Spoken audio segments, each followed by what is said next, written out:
kudune damkar iki. Mbak, wi. Lah iki kudune damkar, nek ora damkar ya ora iso no. Few moments later.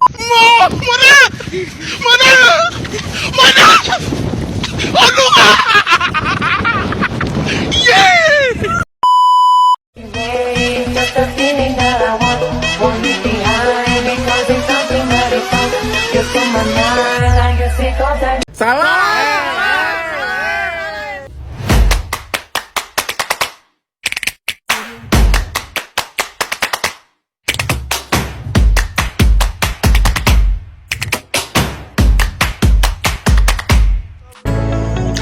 Nah, halo teman-teman, perkenalkan nama aku Pitaloka dari mahasiswi KPI semester 4 di UIN SMA Banten. Nah, hari ini saya mau melaporkan pembelajaran atau bisa disebut dengan learning journal.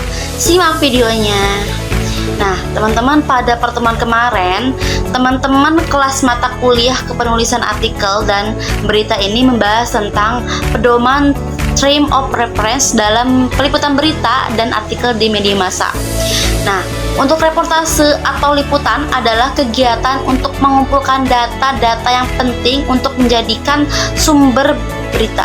Nah, pada dasarnya reportase tidak dilakukan begitu saja dengan langsung terjun ke lapangan, teman-teman. Nah, liputan atau reportase pada dasarnya adalah usaha untuk mengumpulkan data-data untuk membuat suatu tulisan ataupun karya-karya populer.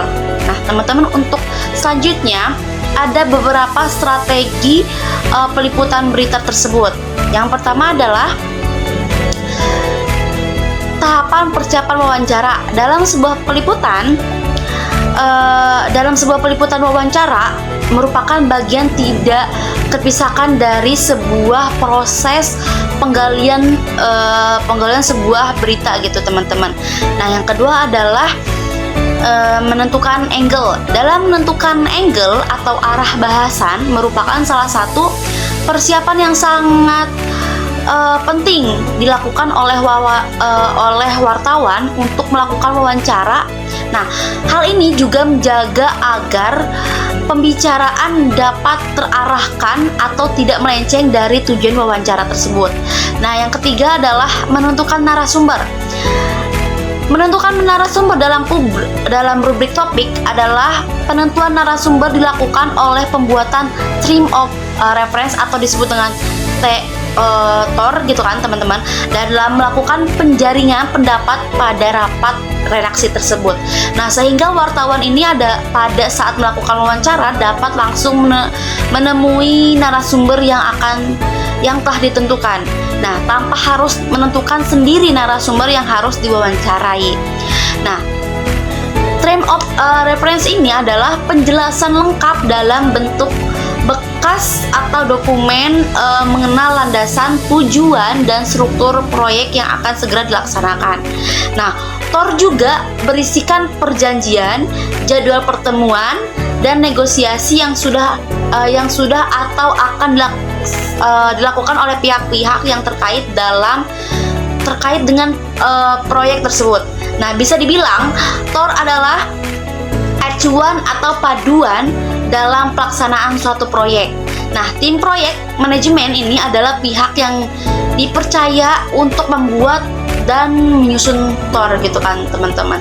Nah, berikutnya adalah ada beberapa komponen-komponen TOR gitu kan. Yang pertama adalah satu itu latar belakang, kedua adalah maksud dan tujuan, ketiga uraian kegiatan, keempat adalah produk atau jasa atau what or output.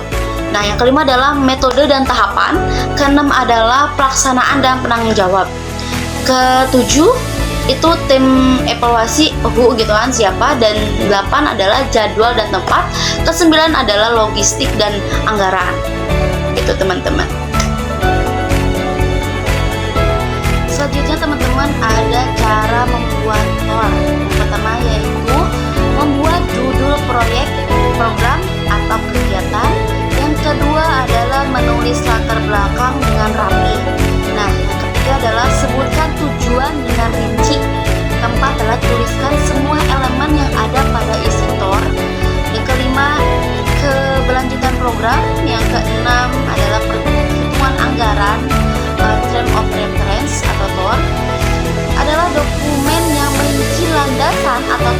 tujuan dan struktur dari suatu proyek atau kegiatan dalam konteks penulisan artikel di media massa. Nah, TOR ini berfungsi sebagai panduan yang memastikan bahwa penulisan dilakukan secara terstruktur, fokus, dan sesuai dengan tujuan yang telah ditetapkan. Nah, untuk tujuan TOR ini adalah memberikan panduan, kedua adalah memastikan kualitas, ketiga adalah mengarahkan penulisan. Nah, itu saja mungkin ya teman-teman laporan pembelajaran pada pertemuan kemarin tersebut. Nah, semoga kedepannya saya ataupun kalian bisa lebih paham tentang materi-materi yang akan datang. Nah, semangat dan terus belajar. Bye-bye, sampai jumpa. Wassalamualaikum warahmatullahi wabarakatuh.